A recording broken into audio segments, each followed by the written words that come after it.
ای محمده له تا نه مخکې چې مونږ هر څومره پیغمبران لیږلي وو هغوی ټوله هم خواړه خوړونکي او په بازارونو کې ګرځېدونکي خلک وو په اصل کې خو مونږ تاسې ځینې د ځینو لپاره د ازمایښت وسیله ګرځولي یاست آیا تاسې صبر کوئ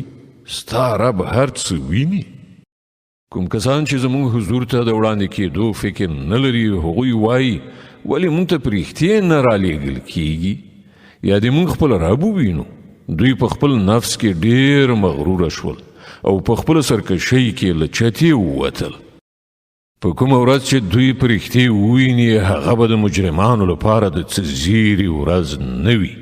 چیغه به کړي چې خدای ته پناه وروړو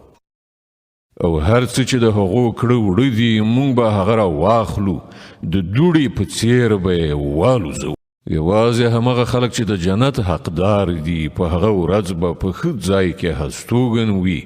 او د حشر د سختې غرمې تیرولو ښکلې دیره به ومومي